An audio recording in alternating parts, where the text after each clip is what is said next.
I was wondering tonight if Cotton Fitzsimmons had a little heart failure or two. Huh? Cotton was probably not laughing. Well, it's not over. I came out here just a couple of seconds ago. It wasn't over yet. They were in overtime. Oh no. And they had a big lead, didn't they? Well, they had a 25-point lead in the third quarter.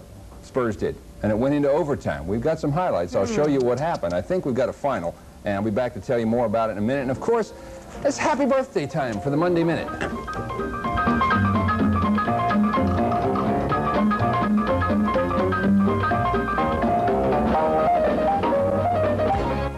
Okay, the game is over, I understand. The Spurs won, but you can bet that right now Cotton Fitzsimmons is in the locker room singing the guys a little four-letter aria because it wasn't such a great game for the Spurs tonight, even though they come away on the high side of the score.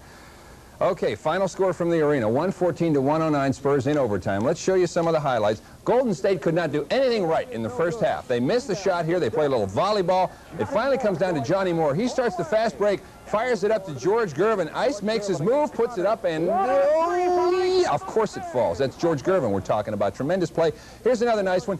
Picked by Artis. Ice goes in for the reverse slam. In the third quarter, the Spurs had a 25-point lead, and it looked like blowout city, but Golden State stormed back. Rookie Gary Plummer rumbles in around Artis for the dunk, and the Spurs blew that 25-point lead. They went into overtime tied at 105. You're looking at overtime right now. Gene Banks to the hoop as the Spurs reeled off the first 7 points in OT.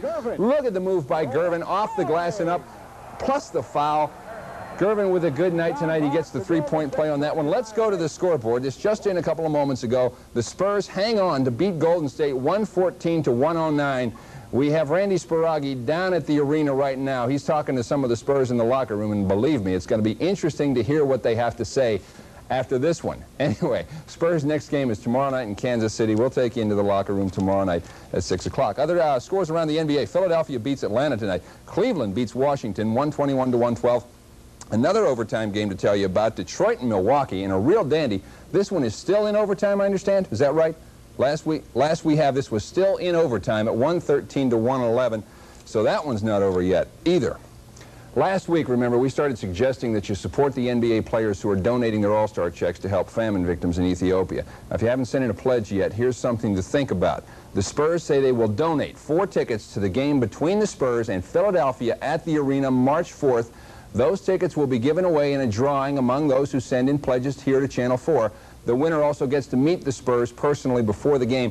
Any pledge is welcome, of course, but we're suggesting that you pledge an amount of your choosing for each point George Gervin scores in that game. He's the only Spur who's going to be in the game. Send the pledges to Interaction Ethiopian Fund, care of KMOL-TV, Post Office Box 2641, zip code in San Antonio 78299. We'll have the drawing at the end of next week. College basketball tonight. UTSA was on the road at Lamar. Let's check the scoreboard. Not such great news. The Roadrunners are 11-7 now. Derek Gervin scores 21 points, but Lamar beats UTSA 80-70 tonight. Other games in college basketball. This was a good one. St. John's, #1 ranked, comes away a winner, but Seton Hall had them down by 12 points at halftime. St. John's really had to come back in the second half to win that one. One other score among teams in the top 10. Duke beats Harvard tonight 82-53. Well, we're celebrating an anniversary of sorts here tonight on News 4 San Antonio. On a Monday night, 1 year ago, the Monday Minute made its debut. So, of course, what could be more appropriate than to look back at 1 year of the best and worst in sports.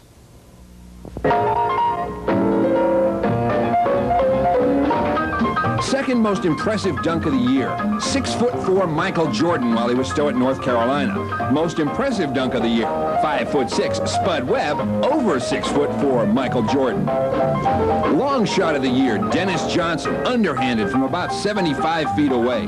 Best basketball defense, Bill Walton throwing his shoe at this shot. Talk about putting your soul into the defense.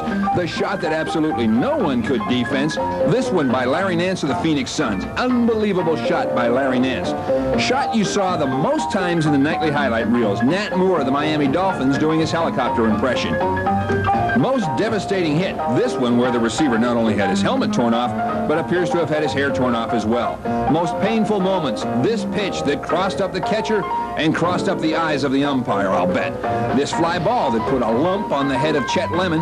This bronc rider who thought broken bones were the only injuries he had to worry about until this happened. Best catch, Bob Stanley using his hat instead of his glove to haul in this home run into the bullpen. Best hockey hit, a tie between this one that looks like it came straight out of Bowling for Dollars and this one that turned out to be a shattering experience for the fans behind the boards. Biggest tantrums, a tie between Villanova coach Rollie Massimino and John McEnroe. This one was all world, even by John's standards. Character you'd least like your daughter to bring home for dinner, pro wrestler Adrian Street. Shot you'd least like to see again, Adrian Street, proving that he probably wouldn't want to show up with your daughter anyway. That's this week's Monday Minute. We'll start year 2 1 week from tonight. Since it was an anniversary issue, it was a little longer than a minute, but there was so much stuff. We had to leave out some unbelievably good stuff. You better hope Adrian Street's not in town watching tonight. I hope he's not. Well, I'd like to have him stop by and be on live with us. Adrian, if you're watching, you're welcome anytime. Just you stay on that side of the desk, and I'll stay on this side. And not in a dark alley, and you're alone. Really, I got to mention, Joe Cortez, Central Catholic basketball coach. Speaking of Adrian Street, 600 wins in 26 years. He got his 600th tonight. Central Catholic beat Roosevelt 64-48. Wow. So congratulations to Joe Cortez over at Central Catholic. And George Gervin had 27 tonight in that extravaganza. To them, they've been on the road. They looked a little leg tired. Yeah, they did. They really lost it in the second half. Yeah. But then they fought back and hung on. Closely. Well, they're back up to 500 now. Yeah, that's right. Good.